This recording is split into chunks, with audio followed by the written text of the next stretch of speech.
working with watercolor for a long time. So anyway, this is where I live on the Oregon coast. I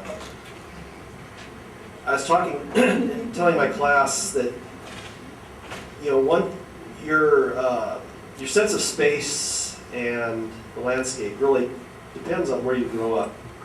When you grow up in Manhattan, you're going to have a much different sense of spatial arrangements and shapes than if you grew up, in Kansas or the Rocky Mountains, or in this case on the Oregon coast. It's very dramatic landscape, and even as a kid, I really loved to explore these headlands and the tide pools, the patterns in the rocks. I didn't do art until college.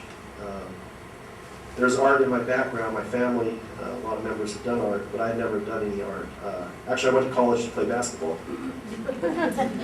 And I was good at it, and actually I had a tryout for the Portland Trail Blazers.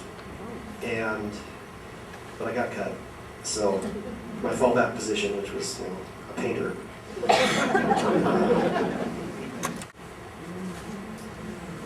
So my work, as you'll see in the slides and the demo, I'm really attracted to shapes.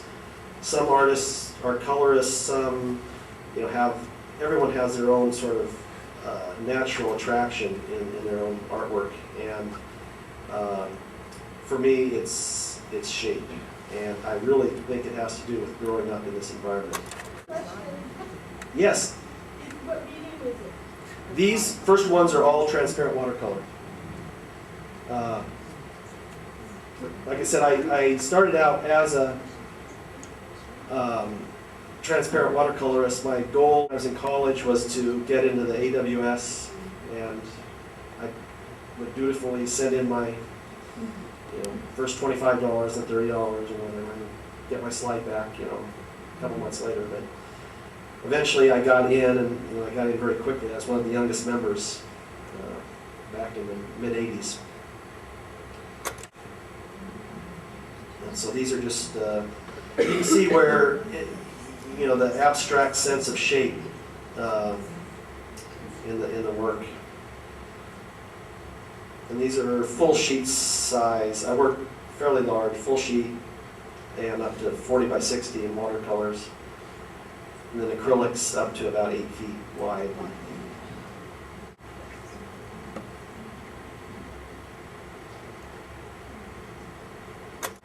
And I work in series.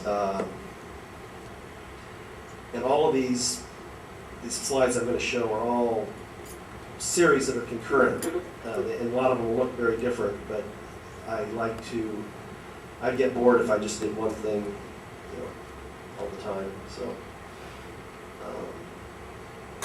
do my beach series, and then when I travel a lot. I've gone to Italy a number of times, South America quite a few times, Asia.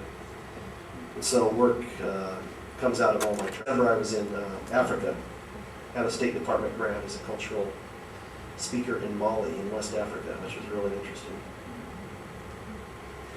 This of the beach and some tide pools, and the whole series evolved out of this thing. And these were some of these paintings were the ones that got me into AWS. We have a lot of other shows. Vic's cough trough in my mouth here. These are also transparent watercolor. I start in these kind of paintings. I start wet into wet with really heavy pigment, and then the fossil shapes I actually lift off after I develop the surface with a lot of layers of paint, and I lift off with either a sponge and template. In some cases, I'll mask off areas and then use a air compressor with an airbrush, but with just pure water. And it just, well, not kind of, it does. It just power washes the pigment right off off the surface, so you get back almost to white. It's a messy operation, but it's kind of fun.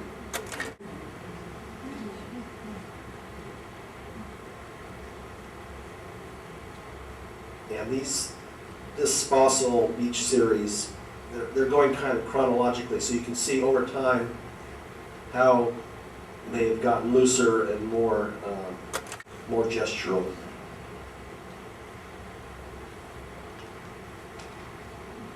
The squiggly lines I get before I put any paint down, I'll put, it's a liquid latex mold builder. It's for making molds, plaster molds. And it's a very thick, viscous, pure latex rubber. And I just dip my finger in it and I fling it. And then when it dries, I use it, I paint and then I pull it off. So it's like a very thick biscuit. But it's semi-random, but I like incorporating the paintings.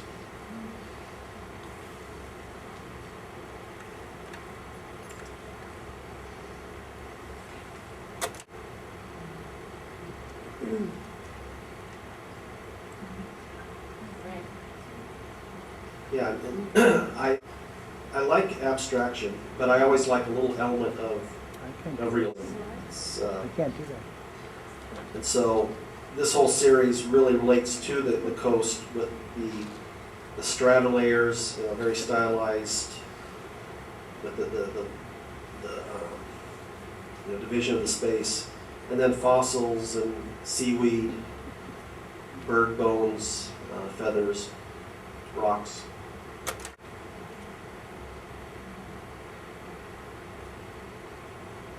Sometimes I get carried away, as in this case.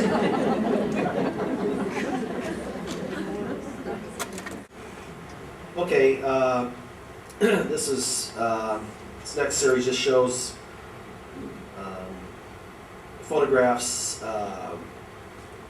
and the paintings that came out of them. This one, I was in Singapore, but the camera, I was just walking down the street and it hit my knee and it went off.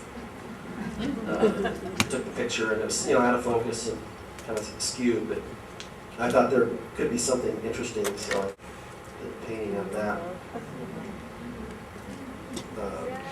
And Tammy had said about working from photographs. When I travel, I do take photos, but I always, when I get home, I take slides and I project them in my studio, and then I sit and do sketches from the slides. So it puts one layer between the photographic realism and the painting. The danger with working from photographic sources, which we all do it because it's a great way of collecting a lot of source material, but you have to really be careful that you don't end up doing a painting of a photograph. And so the exercise she was talking about in the class is to get you to move past relying on just putting the tree in there because that's where it was in the photograph, or getting into a more essential feeling of what your the composition and what the reason. This was in Valparaiso, Chile. Wanted to accentuate the verticality of this city, so I just arbitrarily divided the paper up in vertical sections. It's always like realism and the abstract design sense.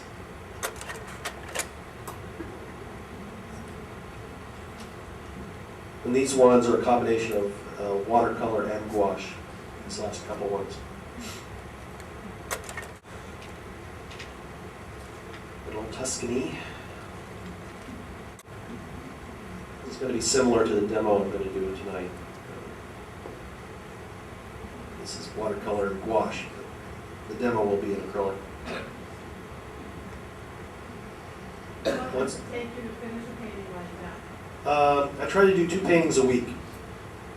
That's kind of what I need to do to keep up with my galleries and whatnot. It's kind of slowed down, so now I do about 60 to 70 paintings a year now. Partly because I've been doing larger acrylics, so they take a little longer. But, 2 or 3 days. But I have a number going on at any time. I have 5 or 6 going at once, and so, letting one dry and then working on something else. Cinque Terre, Italian coastline.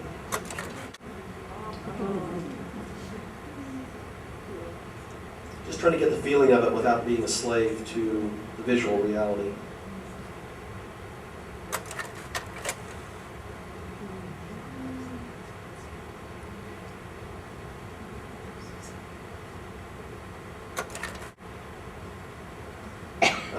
In this piece, one of the things I talk about in the class is, once again, being slave to the photograph. And I painted this one. I don't have the first one because I painted over it, but I painted it in acrylic, and I painted pretty much what was here in the photograph, and it was a very unsatisfying painting.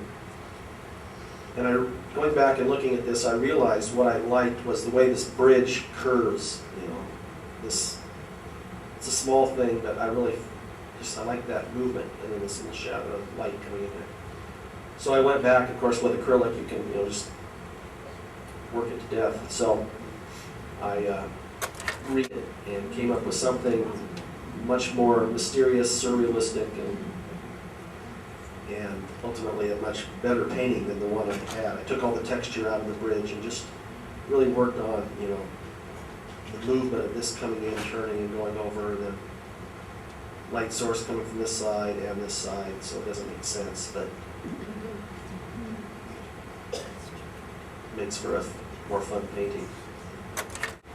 The same sort of thing with this, your typical Venice, Venetian canal, bridge. The woman there in blue was doing a little watercolor of the typical Venetian canal bridge type thing. So I wanted to do something a little different.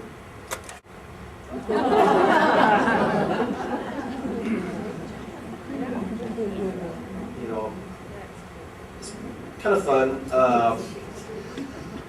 but still really concerned about the design, the light and dark pattern, pulling you in. This was acrylic. I paint my acrylics up to a certain size. I paint them on wooden panels. I like the firm surface. Obviously, when you get to a certain size, you have to go to canvas because of the size and weight.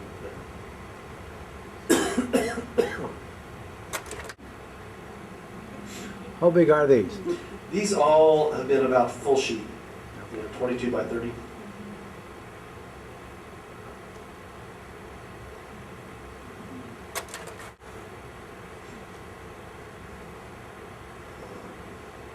Once again, very designy.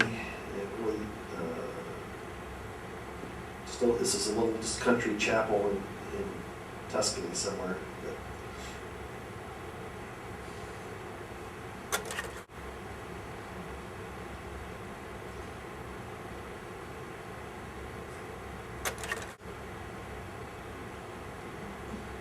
One of my favorite things is combining a couple different images, sort of a surrealistic manner. So you have the courtyard, then it just morphs into the landscape.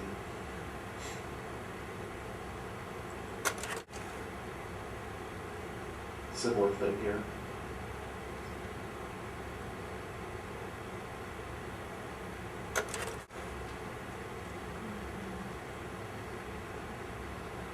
This was a commission. The woman wanted an Italian landscape, but she also raised horses, and she just had a new foal, and so she wanted her 2 horses in it also. So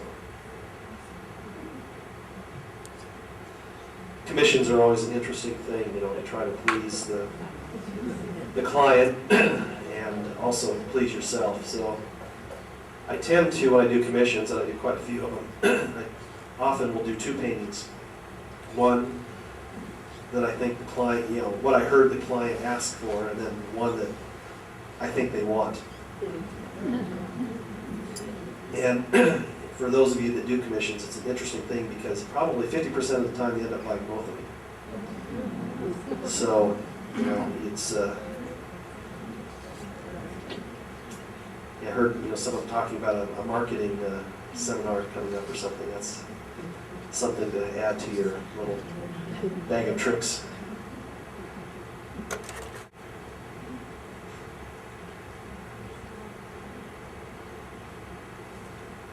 What red are you using? It's so Oh bright. boy, all of them. Cad reds. Oh, come on, it's gotta be better than that. I had the oranges with them, the alizarin crimson, naphthol red, you know, all just whatever is squeezed out on my palette. Like I said, I'm not really a colorist as far as, I'm good friends with Steve Quiller. You know, if you want a colorist workshop, take something from him because he's just incredible with color. My color is more intuitive and just what I think is going to look good.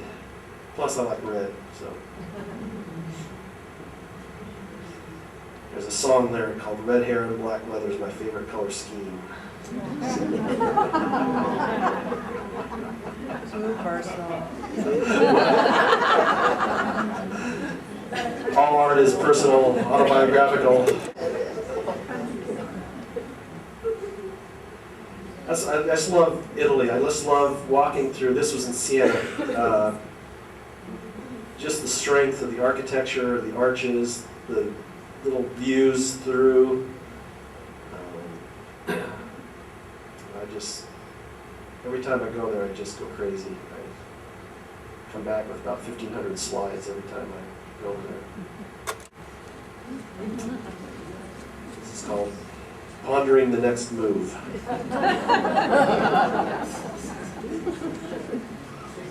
And I think this is the last one.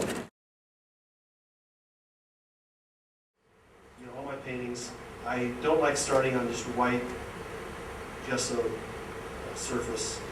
So I just will do random color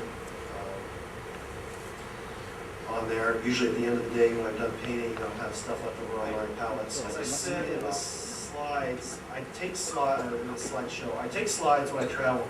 And I come back and do thumbnail sketches from the slides. And then once I start the painting takes on its own life. I don't have a fixed view of what is going to happen because I want to be open to spontaneity, things that are happening on the canvas, on the panel, and I want to amuse myself in the process of painting.